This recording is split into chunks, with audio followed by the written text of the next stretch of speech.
என்று அங்கே நள்ளிரவில் நட்டம் பயின்றாடும் நாதனாகிய சிவபெருமான் நடன காட்சியை நாம் பார்க்கிறோம். பக்தர்களெல்லாம் பக்தி வெள்ளத்திலே ஆர்ப்பரிக்கின்றனர்.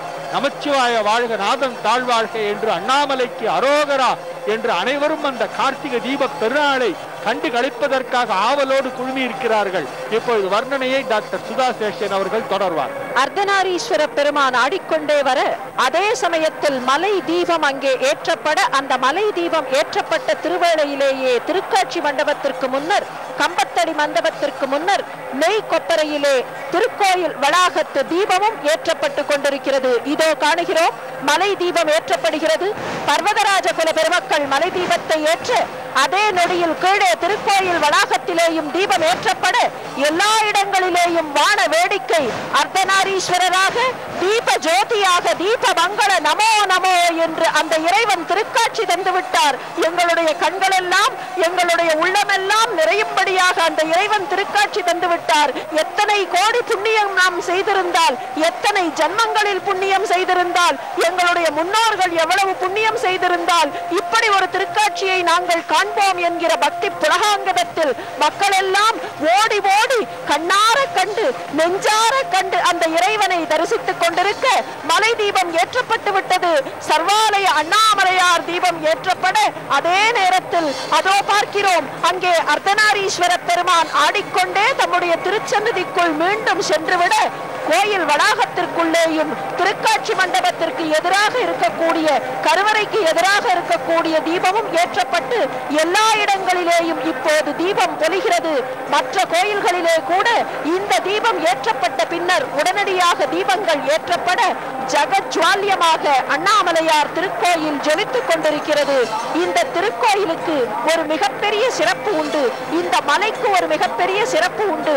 இந்த மலை இமயாலய மலைக்கு கூட முதன்மையான மலை என்று சொல்லுவார்கள். ஆமாம், இமயாச்சலம் என்று அழைக்கப்படக்கூடிய அந்த இமயமலைக்கும் வயதிலே மூத்ததாம் இந்த திருவண்ணாமலை. இந்த திருவண்ணாமலையின் கற்களை எல்லாம் விஞ்ஞானிகள் ஆராய்ச்சி செய்தார்கள். அப்படி ஆராய்ச்சி செய்த போது அவர்கள் கண்டறிந்த உண்மை, இந்த கற்கள் சாதாரண கற்கள் இல்லை, தண்ணீரால் அடித்து வரப்பட்ட நீற்று கற்கள் இல்லை.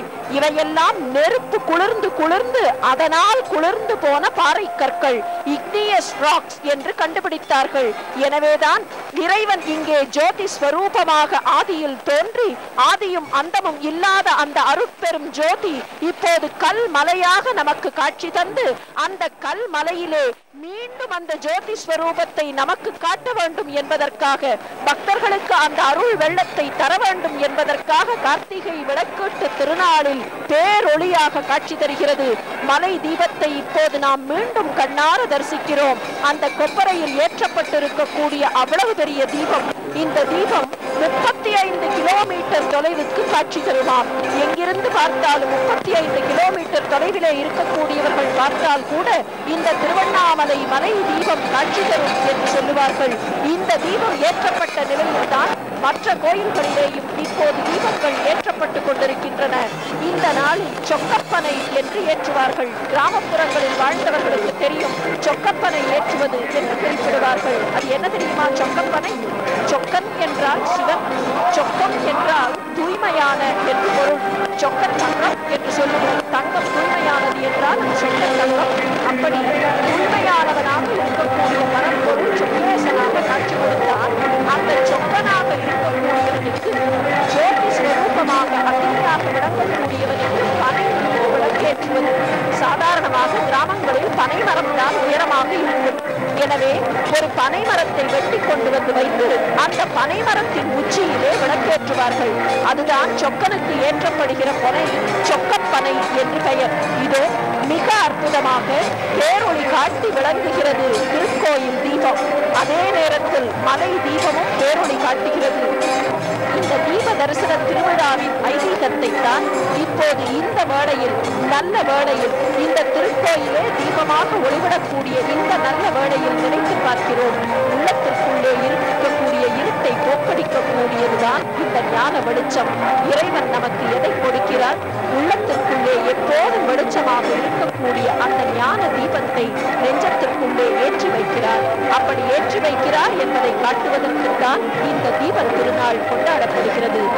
பாருங்கள், உள்ளே வந்து மண்டபத்தில் எழுந்தருளி இருந்து காட்சி கொடுத்த பஞ்சமூர்த்திகள் எல்லாம் இப்போது தீபம் ஏற்றப்பட்டுவிட்ட நிலையில் அர்த்தநாரீஸ்வர பெருமான் மீண்டும் தம்முடைய திருச்சன்னதிக்கு சென்றுவிட்ட நிலையில் அவர்களும் தம்முடைய சன்னதிகளுக்கு மீள இருக்கிறார்கள்.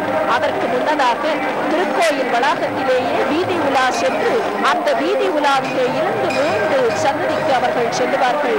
நம்முடைய வேதங்களும் புராணங்களும் ஆகமங்களும் இல்லை, எல்லோரும் இறைவனிடத்திலே ஒன்றுதான் கேட்போம். என்ன கேட்போம் தெரியுமா? எனக்கு நெஞ்சத்தில் ஒளி கொடு, தமசோம ஜோதிர்கமய என்று கேட்பதுதான் நம்முடைய பிரார்த்தனை. எங்களுக்கு எப்போதெல்லாம் இருட்டாக இருக்கிறதோ அப்போதெல்லாம் வெளிச்சத்தை கொடு, வெளியில் இருட்டாக இருந்தாலும் வெளிச்சத்தை கொடு, உள்ளுக்குள்ளே அஞ்ஞான இருட்டை போக்கி ஞான வெளிச்சத்தை கொடு என்று கேட்கிறோமே, அந்த இறைவன் ஆதியும் அந்தமும் இல்லாத அந்த பரம்பொருள் இப்போது ஞான வெளிச்சத்தை நமக்கெல்லாம் காட்டியிருக்கிறார்.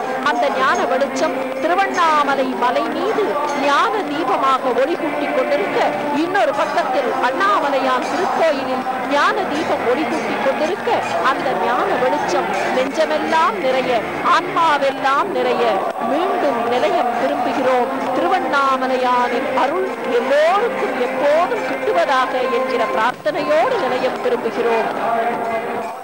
நன்றி, வணக்கம்.